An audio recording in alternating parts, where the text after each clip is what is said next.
bodybuilders can actually have a life after bodybuilding. Some people get tired, but I like it. Andrew Jack, are you still his trainer? I really don't want to stress myself. Is it really feasible to promote health? Maybe we should think about what we're putting in our mouth.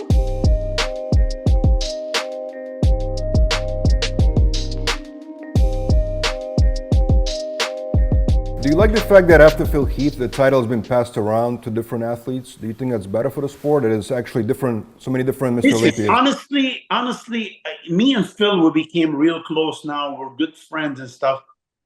And he still thinks I'm crazy because when I tell him, hey, Kai should have won minimum 2 times the one I count, and I'm talking as a judge. But like I said, could have been, could have been like close. Yeah. It could have been, went either way. Yeah, maybe I'm a little bit biased, but let me tell you something. 2014, I really, really, really thought that Kai had it because I always used to tell Kai it's very close. I said it's very close. In 2014, we really I said, Kai, there's nobody touching. No way. Because he was 284 shredded with smaller weights than Phil. Mm-hmm. And that's why I'm like, if they were talking about the gut and this, I said, oh, we definitely have it. But you know what? Whatever it was, like by 1 point of it was disappointing. And I think if you would have fast forward, things, but remember, there's 11 judges, and that's what they think. I don't know what went wrong. Maybe they got mad because Kai, flipped his hair on the stage. I mean, you don't know. It's sure. It's hard to tell what's going on. But do you like the fact that the title's been? I saw him as the winner. Do you like the fact that title has been going to different people after Phil's loss? Do you like the? I think it's honestly it's better because people will get sick of it, man. You know what I mean? Now, mind you, if somebody is dominant, then okay. But if it's between one and another, man, just make it happen. Make the other guy, because the sport will be. And that's why Kai have so many followers, because he was the underdog and he never got it. So, but like I said, so far right now, I think they're doing an amazing job, because I'm gonna tell you right now, I'm so glad the Minion took over, because back in the day, I remember standing on the New York Night of the Champion, New York stage, and I was compared in the top 3, the whole pre-judging. And that night, I wasn't even in the top 5. I said, wait a minute, I was really fighting with the head judge, and the head judge at a time, he was from my area. He goes, George, it's not up to me. It's up to Wayne D'Amelia. And I couldn't stand him after that, because I knew Wayne at that time. He just put whoever sponsoring the show, and I didn't have any sponsor, which is bullshit. That's why, like I said, I respect the Manion much, much more than these other jokers. You know what I'm saying? Because how can you compare somebody in the top 3 the whole morning, and then at night he's not even in the top 5? Well, how did you know the guy that took 3rd and 4th beat me if you never put me next to them? You see what I'm saying?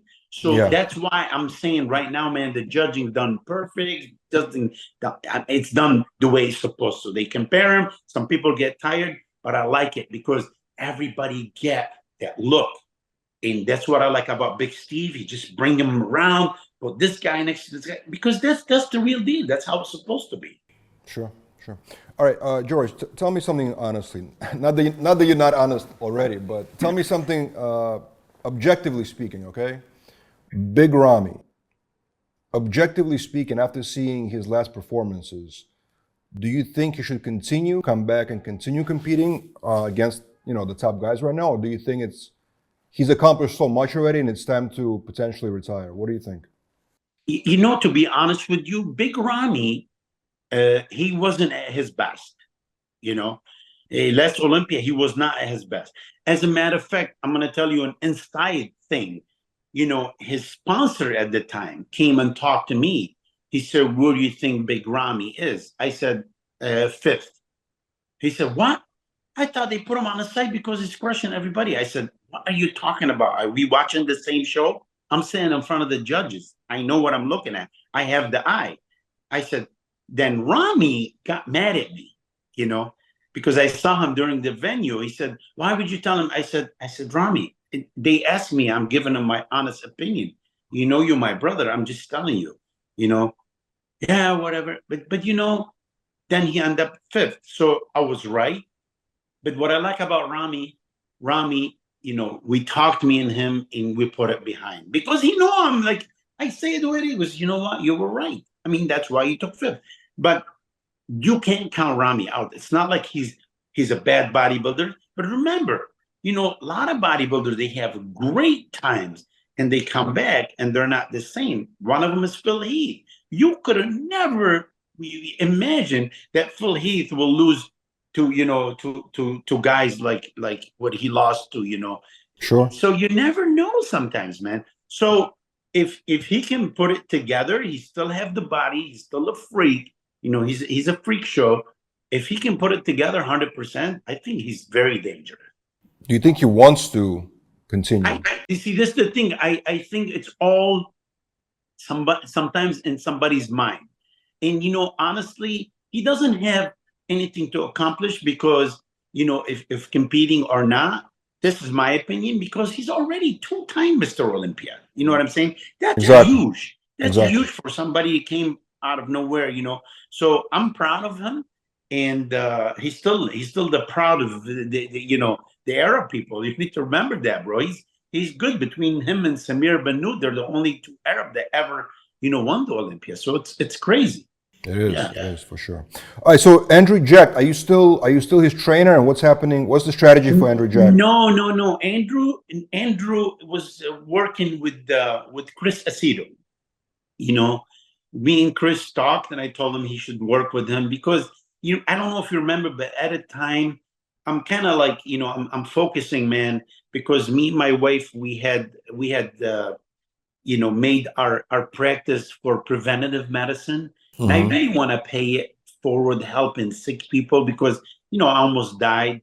And really, like, a lot of the doctors, friend of ours, they're really part of, you know, me staying here and help. And right now, you know, with my doctorate degree, I really want to pay it forward. So I'm just picking and choosing because I really don't want to stress myself anymore. You know what I mean? Like, I really want to help bodybuilders, but I think, you know, I just want to pick and choose. I don't want to like go crazy. I rather focus, you know, on the amateur more than a lot of the pros, or maybe like on the men's physique more than bodybuilding, because they just, people, you need to understand. A lot of people, they take it too hard. Listen, bro, you know, everything happened for a reason in this life. You know what I'm saying? If you don't win, that's not mean, oh, it's my coach. Oh, is this, you know, this is what happened. On that day, you weren't the best or whatever. It's just, but me and Andrew was still like brother. We talked like always, like, you know, I mean, I just saw him. We sat down and ate together, you know, so I have no hard feeling. And I'm always open. The good thing is about me, back in the days, for example, Branch Warren, you know, left. Branch Warren left me, and he worked, I think, with Neil, right? But he told me, he said, George, listen, I want to try something different. I said, hey, no problem. Mind you, I have already got him second in Olympia, won the Arnold twice. So, but you know what? He's a growing man. I can't, you know, get mad at growing man. He wants to try something else. Hey, and guess what? He went. It didn't work out. Didn't place very well or whatever. He came back to me, and we end up winning a couple shows. So you know, you never know how things, you know, work. So I always keep my door open for everybody. I have no, you know, bad bribery or like talking about somebody. I don't do this. I don't do it. It's not in my DNA. You know, I don't. For sure. Now, George, since beating cancer, you know, and we've done a few interviews about that. You've been very health conscious, right? You've been pushing Yes. the agenda of a healthy lifestyle, right? And sort of like make sure the bodybuilders can actually have a life after bodybuilding, which I totally understand. Yeah. I respect that, right? But the question is this, and again, please be honest here, right? Is it like, you know, bodybuilding, competitive bodybuilding on a pro level is an extreme sport, right? Is it really feasible to promote health on that level and also say you have to go for the Mr. Olympia title Because aren't these two things kind of like the opposite of each other in a way? Because if you're really going for the, it's like a speed racer, Great. You know, and you're it's telling great. him to slow down on as he's trying to win the race. You see what I'm saying? Like, can these two things be compatible? Competitive bodybuilding and being healthy in a sense.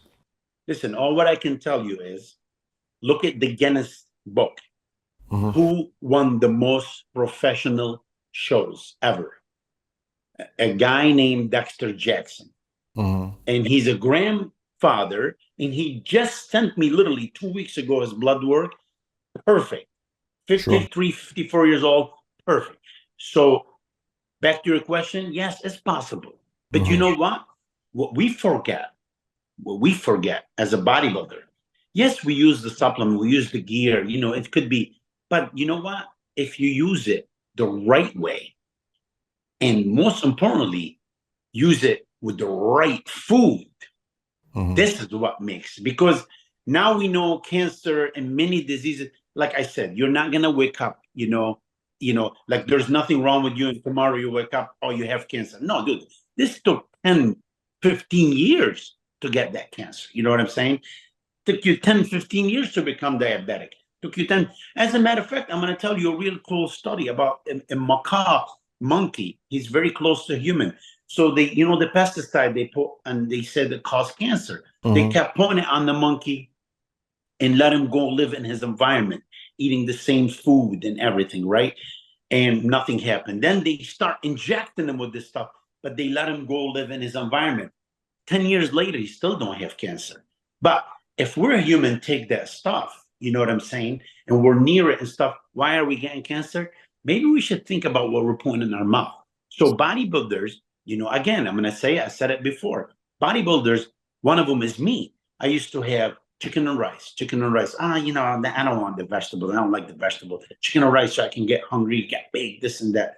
But Mm-hmm. then, when I start, researching and reading and being, not because just being a doctor, because who I'm a doctor who almost died, so I want to know what's going on.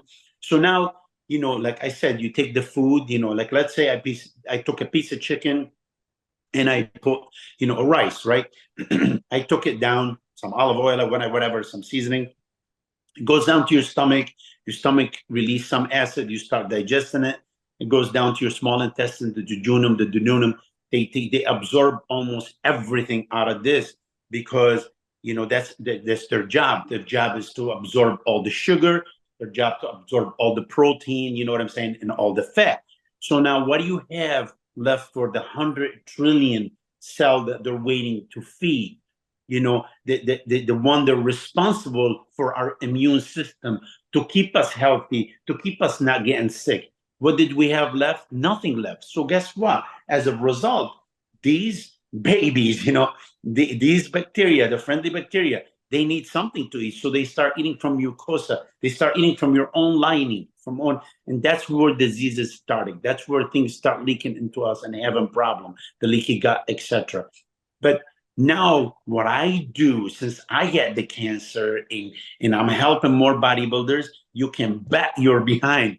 Every bodybuilders come to me because what I do is everything I put, there's a picture behind it, like blueberry, there's pictures, strawberry, the apple, lettuce, this. So everything, so you look at their diets, it's all colorful. And the reason why, man, because you need to feed your bacteria. It's some type of respect when you eat your meal. So we need to eat, feed the bacteria first before feeding our hunger and our muscles.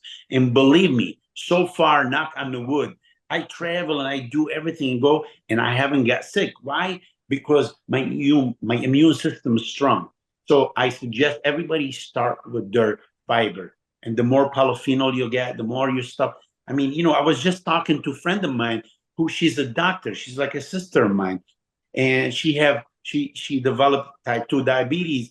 And I told her, I said, I hate to tell you this. I said, but my God, every day I see you, you're drinking Diet Pepsi or regular Pepsi. I said, this is one of the reasons. And so I told her, reverse it. Start drinking this. I said, as a matter of fact, I want you to try something. It's so cool because I put the test to test your sugar. I put it on me and I tried just to take 1 tablespoon of apple cider vinegar in my water before my meal. Big rice meal, potato with some, meat or whatever. And then, man, it's so different when you take the apple cider vinegar, with the water and just eat it without it. What happened, because, they have the apple cider vinegar have acetic, acid, so slow down the thing, and they have actually polyphenol, so that responsible. So, we have so many things, man, so many things that God have blessed us with, on here, as food that could really change the way, we feel and the way we look and everything.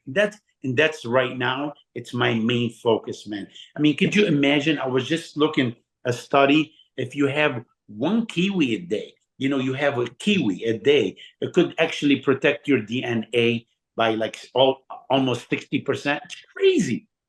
The stuff you never thought about. But food is our medicine, honestly. And it could be the other way around. It could be what destroying us. You know what I'm saying? So you gotta start choosing wisely. I want everybody that watching Generation Iron, please, bodybuilder or not, every time you want to eat, make sure you have plenty of fiber before you think of your protein or your fat, etc., or carb. Okay. New York State is banning over-the-counter bodybuilding products. Dude, you can't even win your local show. Why are you taking all this? Do you think in MMA and boxing they should just potentially stop testing for PEDs? They think they're invincible, and they think the more the better. Let's talk about your new book. Let's talk about a documentary. It's not gonna happen. You gotta let time, dude. Your time pass.